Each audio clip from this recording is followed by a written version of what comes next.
I'm motivated by fear. Fear. You know, Fear of what? fear of fear. I hate being scared to do something. And I started developing the habit of attacking things that I was scared of. We have to free ourselves from the darkness of our own ignorance. You wouldn't call something a problem if you understood it. You don't call things problems that you have complete comprehension of. One of the things that I learned is that if I feel bad, if I'm unhappy, if I'm upset, if I'm disrupted or disturbed, the only thing that could do that is my ignorance.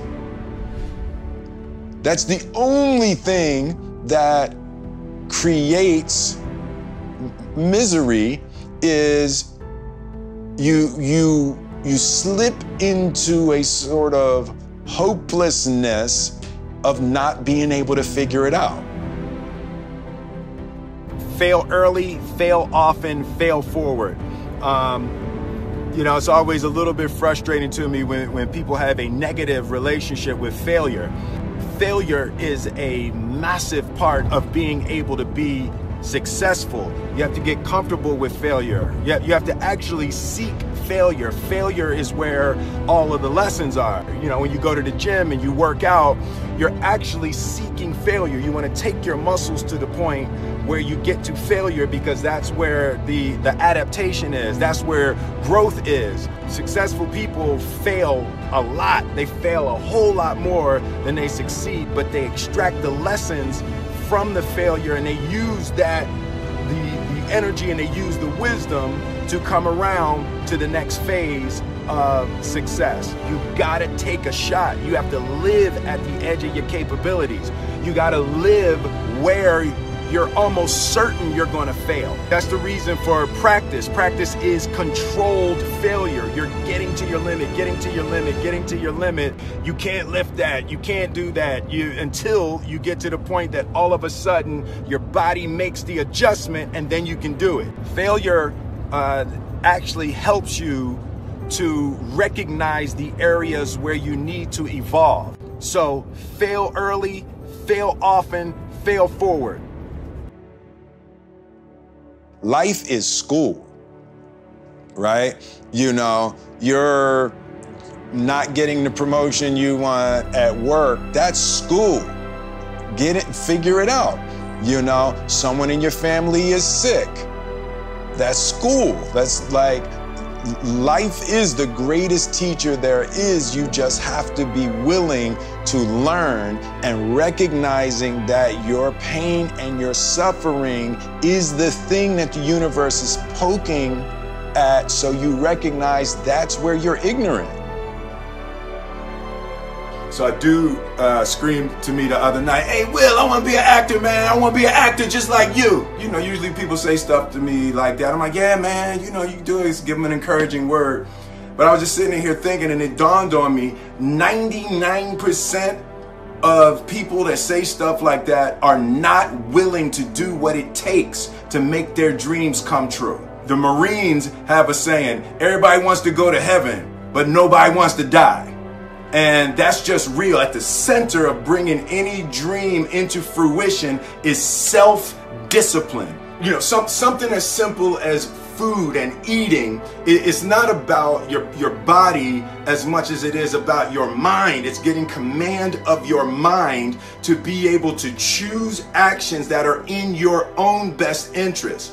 Every day we are choosing shit that's not in our own best interest. Right? So if the world is attacking you, and the world wants to fight you, and the world's trying to hold you down, so you're going to kick yourself in the balls? So you're going to stop yourself from getting what you dream. Self-discipline is the center of all material success. You cannot win the war against the world if you can't win the war against your own mind. Fear is everything. Yeah, like, if there was one concept that I would suggest to people to take a daily confrontation with is fear. The problem with fear is that it lies. For me, the daily confrontation with fear has become a real practice for me since about three years ago. I went skydiving in Dubai, right? The best things in life on the other side of terror, on the other side of your maximum fear, are all of the best things in life. I believe that self-discipline is the definition of self-love. That when you say that you love yourself, that means that you have behavior towards yourself that is loving. It's like you say to yourself, hey man, look, I know you want to eat that pizza and it'll be really good, you know, but I can't let you eat that, man, because if you eat that pizza, you're going to feel like shit, you know, and I love you too much to let you eat that. And I think the word discipline has kind of gotten a bad name. We think about it in terms of punishment. I'm not talking about discipline in that way. I'm talking about discipline in the sense that you forego immediate pleasure for the exchange of long-term self-respect. Self-discipline is self-love. If you want to be happy, you have to love yourself, which means you have to discipline your behavior. The road to sustained happiness is through disciplining your behavior.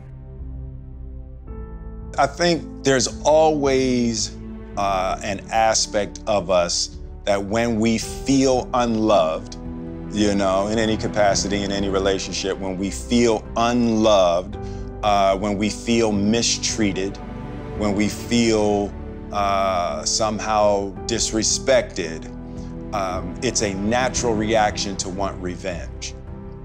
And I think that's what happens with most people, specifically in our most vulnerable stages when we're children, and we haven't done anything to deserve that kind of treatment. It's really hard for the ego to not click into revenge. So the problem is that when you seek revenge, you destroy yourself. And that's the paradoxical conflict that we all live in. Someone has mistreated us. We want revenge, but if we take it, we hurt ourselves more. And the only answer is loving kindness. And most of us don't want to hear that. It's like, I'll take my chances with revenge. In my life and in my experience, there's no such thing as a bad experience, right? There's experiences you don't like and they hurt, right? But to define something as a bad experience, for me, has not been true. The negative experiences or the things that were awful at the time, there's always the other side of the coin. And in my experience, I've cultivated only positive things out of the most negative experiences of my life. My father's death, and the 6 weeks up to my father's death was probably the most formative time in my life. And as painful as it was and as difficult it was and all of the stuff that came up during the time, it was a powerful, formative, positive experience in my life. This right now is the best time in my life ever. I've never been happier, and I hate using the word happy because it really doesn't describe what I am, right? It's like happiness is peace, it's not pleasure, right? And everybody thinks happiness is trying to get as much pleasure as you can get. There is nothing more agitating to your mind than extreme pleasure. Peace. And it's like just coming to that beautiful state of needlessness where you realize you really don't need nothing, you know. And I'm just I'm ecstatic, you know, and in the peace of my life right now.